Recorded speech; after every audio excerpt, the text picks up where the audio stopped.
In previous chapters, we learned how to create objects with properties.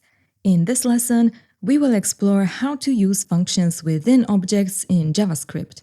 We'll create a shopping cart object that can hold a list of items and provide methods to add and list items. Let's start by defining our shopping cart object. This object will have an array to store the items and methods to add items. Const shopping cart is an object with property items, which is an array.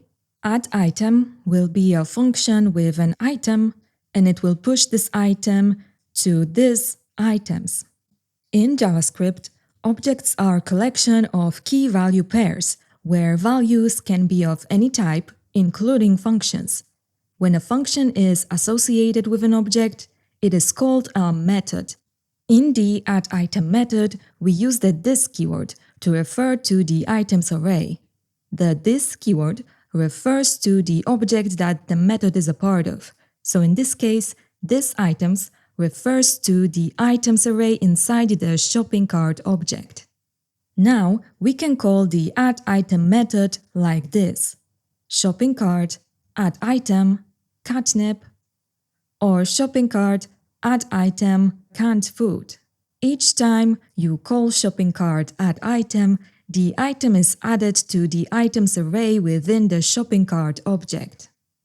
Let's add another method to list all the items in the shopping cart.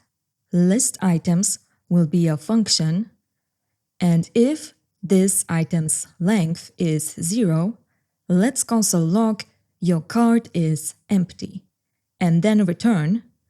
To stop executing further code if the cart is empty, using early return.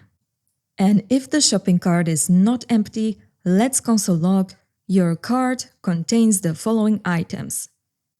These items for each item, index, and let's console log index plus 1 and item for each item in the shopping cart. In this updated version of the shopping cart object, we added a list items method. This method checks if the items array contains any items. If it does, it lists them, otherwise it prints a message saying the cart is empty. Note that in list items, an early return technique is used if the items array is empty. This avoids unnecessary nesting and makes the code easier to read. Now, let's see how the shopping cart object works when we add items and lists them. So we added catnip and canned food earlier, and now let's call shopping cart list items. And this code will output 1 catnip and 2 canned food.